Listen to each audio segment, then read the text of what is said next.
Très bien, bonjour à tout le monde et merci aux organisateurs de me donner l'occasion de vous dire quelques mots sur le devenir des enfants greffés dans les maladies rénales génétiques. Merci. La présentation est en 2 temps et c'est Charlène Lévy qui va vous parler du sujet identique chez les patients adultes. Donc ce sont des données que j'ai extraites pour une grande partie du réseau épidémiologique information néphrologie, le réseau RHIN, qui est tout à fait important pour des connaissances sur le devenir des patients greffés. Alors les questions qu'on peut se poser, je vais surtout parler de la greffe rénale pédiatrique au sens large, même s'il y a bien sûr quelques spécificités potentiellement pour ce qui concerne les maladies rénales génétiques. On va parler de quelques causes parce qu'il s'agit bien sûr de situer un peu la problématique, les résultats, et puis les évolutions après greffe, c'est bien sûr ce qui nous intéresse certainement le plus. Alors quand on regarde la fréquence, c'est vrai que par rapport aux adultes, le nombre de cas par an est assez faible, on va dire toujours trop important, mais sur l'année 2015 par exemple, il y a eu 142 nouveaux cas d'enfants avec une situation d'insuffisance rénale chronique terminale. Et quand on regarde les chiffres sur plusieurs années, on s'aperçoit qu'il y a une relative stabilité de cette incidence, avec une répartition qui est à peu près homogène, suivant les classes d'âge pédiatriques. Quand on regarde entre 0 et 20 ans, la pédiatrie s'arrête à 18 ans, mais on peut là, dans les statistiques, aller jusqu'à 20 ans, on voit qu'on a une relative homogénéité, avec une période quand même qui est assez importante chez les enfants de 0 à 4 ans, où il y a une incidence d'insuffisance rénale terminale, c'est-à-dire un nombre de nouveaux cas par an qui reste assez important, même si globalement, ça bien sûr, c'est limité. Ici, c'est pour vous montrer aussi des chiffres sur l'évolution dans le temps,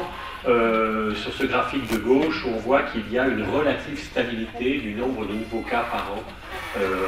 en France. Et quand on se projette un peu au niveau européen, on s'aperçoit que il peut y avoir des particularités selon les pays,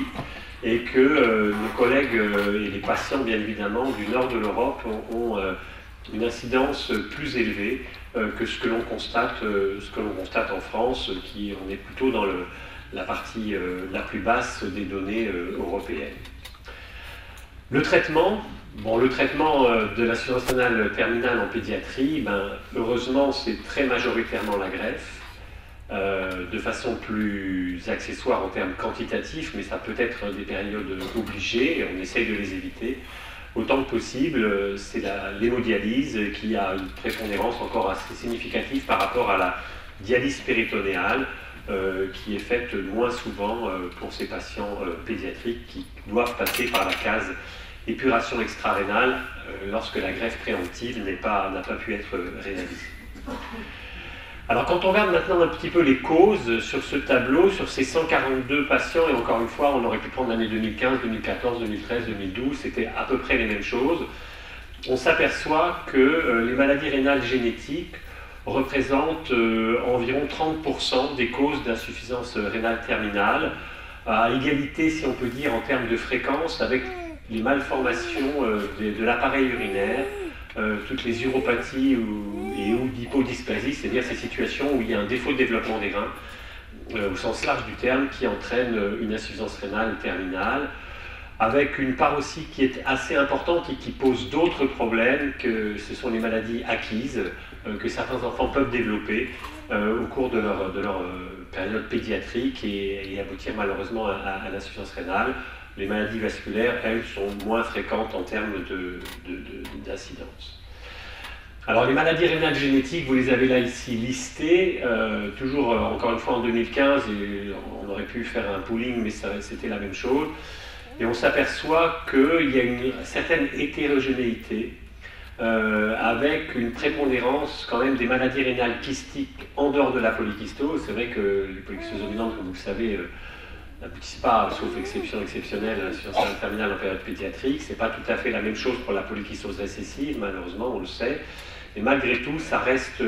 dans des chiffres relativement peu importants parmi ces 42 cas d'enfants qui développent chaque année une insuffisance rénale terminale en rapport avec une maladie rénale génétique. Vous avez devant vous les différentes causes. Certains noms, bien sûr, vous rappellent des choses tout à fait précises. mais reste quantitativement peu importante. Alors, un point aussi concernant l'accès à la greffe en pédiatrie, sur des données qui sont assez récentes, sont les dernières qui ont été fournies par l'Agence de la biomédecine, on s'aperçoit que cet accès à la greffe est assez... on peut toujours faire mieux, bien évidemment, mais en moyenne assez rapide par rapport à ce qu'il peut être actuellement en place chez les adultes. Ça va dépendre bien sûr de l'âge de l'enfant, et c'est les enfants les plus petits qui ont un accès à la greffe sans doute le plus retardé pour différentes raisons. L'âge de l'enfant, bien sûr, la greffe, le poids de l'enfant qui peut éventuellement entraîner des difficultés dans le choix du donneur.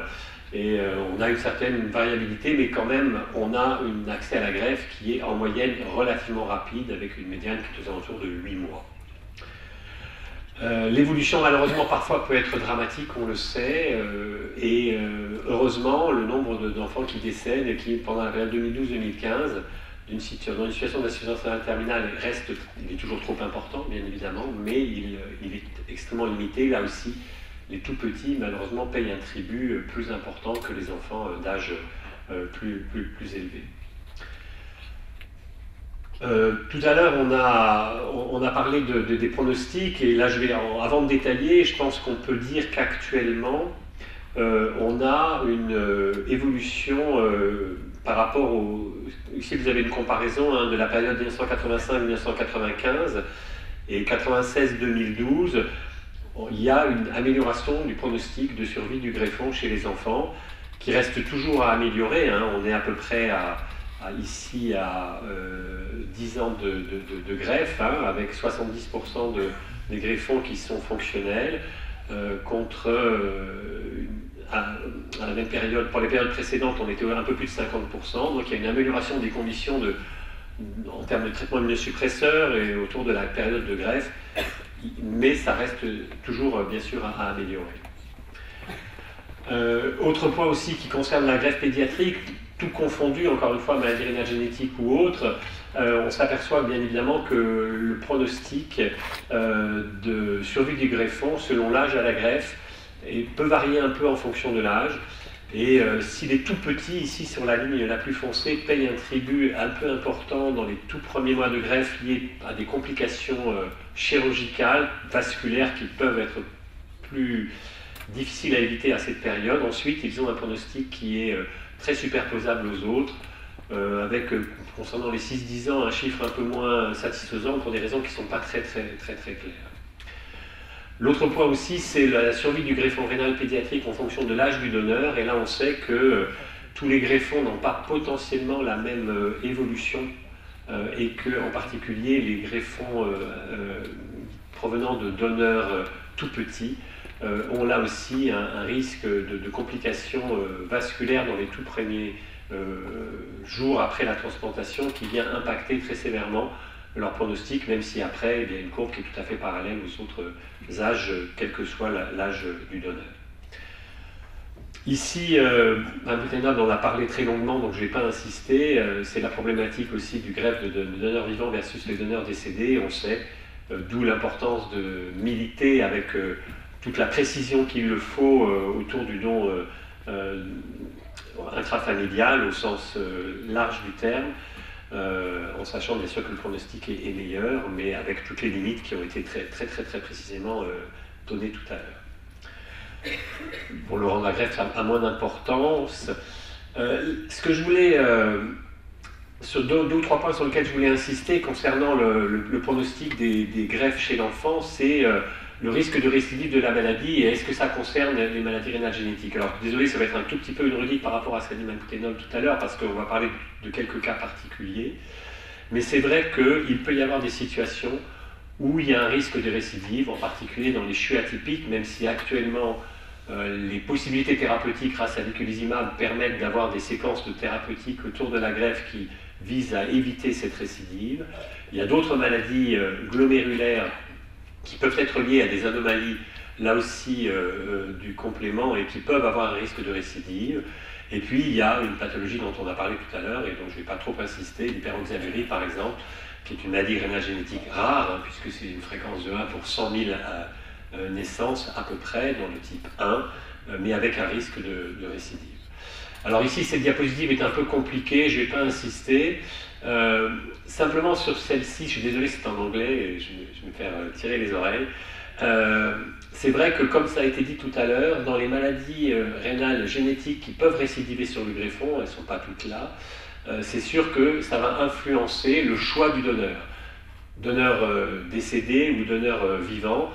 c'est sûr qu'on voit que chez les patients qui ont un risque de récidive, le choix du donneur vivant va être discuté de façon extrêmement précise avant de dire on peut le faire ou on ne peut pas le faire. Et encore une fois, Mme Tenov a très bien détaillé ce matin les différentes situations. Pour la pédiatrie, c'est bien sûr pas le problème de la polykystose dominante. Le syndrome d'Alport peut se poser bien évidemment en pédiatrie, mais il y a d'autres situations, en particulier le CHU atypique ou bien certaines maladies glomérulaires génétiquement déterminées, où il y a un risque de récidive sur le greffon qui va impacter le choix donneur vivant versus donneur décédé. Donc dans l'hyperhexalurie, cette courbe qui montre que, bien évidemment, il faut être prudent par comparaison avec l'évolution ici en pointillé des greffes, toutes étiologies confondues. On sait que si on fait une greffe sans transplantation hépatique préalable, on a un risque de perte du greffon extrêmement rapide en quelques années ou en quelques mois après la dialyse, après la greffe, parce qu'il va y avoir récidive sur les dépôts sur le greffon, et que bien évidemment c'est dans cette situation que les greffes combinées foie-rein et la séquence qui a été détaillée ce matin doit être regardée de très près pour limiter ce risque de récidive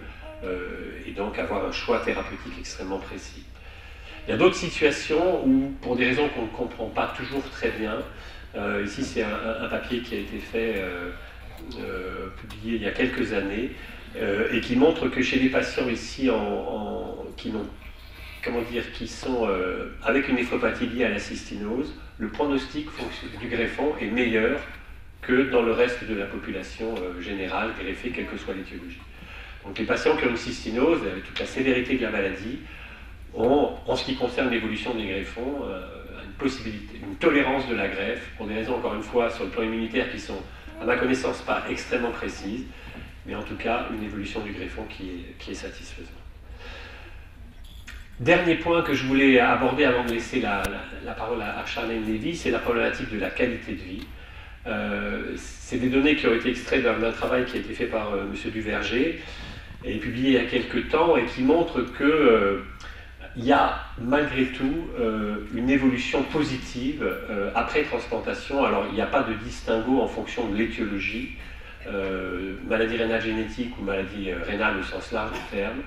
mais on peut considérer que sur un peu plus de la moitié des enfants qui ont une qualité de vie avant la transplantation estimée par des questionnaires, c'est pas l'objet de détailler, mais à peu près la moitié d'entre eux se sentent très souvent bien, ou très bien,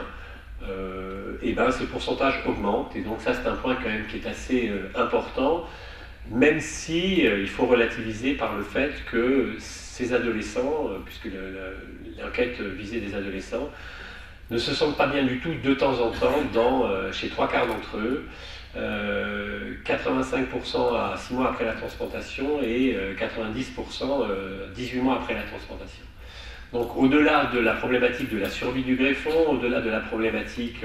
du choix du donneur, au-delà de la problématique du risque de récidive de la maladie sur le greffon, se pose la question bien évidemment de l'accompagnement de ces jeunes patients et d'être vigilant sur toute de ce que veut dire ce je ne me sens pas bien du tout de temps en temps, qu'est-ce que ça veut dire pour eux, quelles sont les représentations qu'il y a derrière, même si, encore une fois, globalement, je pense qu'on peut juger que les choses se passent mieux, elles ne se passent pas toujours très bien, et qu'il y a des points qu'il faut savoir